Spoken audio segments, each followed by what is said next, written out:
xamante ne liñ ci jublu woon mooy fexe ba xale yi xam ne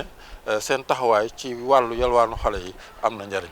ndax loolu tey ji moo ñu permettre ñu dajale CM yi nekk fii ci Pikine Nord yëpp tànn ci ñoom fukk yoo xamante ne ñoo jongante ci wàllu wax ñu ay pexe yoo xamante ne moom la ñuy jël pour wéyale ko pour xeex yalwaanu xale yi loolu nag vraiment nekk na loo xamante ne tey jii ñu ngi ci am mbégte ndax am nañ ci gungeewu kilifa yi nga xam ne ñoo yore wàllu école yi te gis nañ ne aussi xale yi def nañ ko seen mbir mu nekk loo xamante ne vraiment jàpp nañ ne dina am njariñ ci suñu projet bi nga xamante ne moom la ñu def ñett ñi ci génn nag dina leen jël tàggat leen ba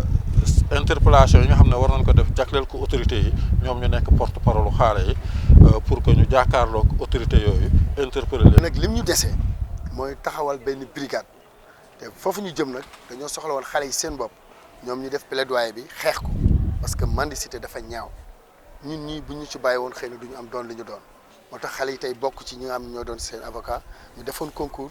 jox leen ay prime inspecteur de l' éducation nationale ma koy félicité taxawal équipe boole ci directeurs yi ñu liggéey ci lu toll ak fukki fan ak juróom tey nag ñu ko doon tëj di ko ndar kepp ak équipe bu projet bi le comité de pilotage bi nga xam te ne sama adjoint Mame Balla moo ko jiite ak Biralo Ndiaye Daara ak président Ndour bi nga xam moo jiite Daara Pikine Nord yëpp donc xale bi moom sama chéri la sax parce que sama chéri Khady la tudd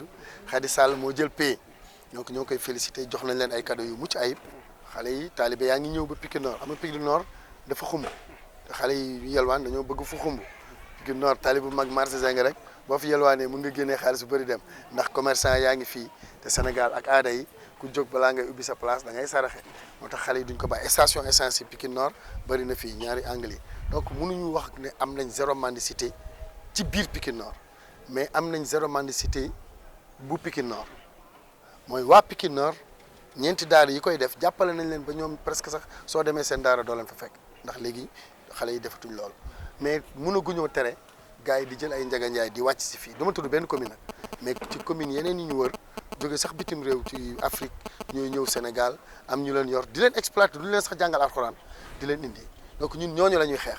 pas xale taalibe bi toog ca daaraam di jàng alxuraan mi kàddu yàlla ba ñi xeex mooy ñiy utiliser prétexte boobu jël ay xale di leen laaj 1000 francs par jour bàyyi leen ci mbedd mi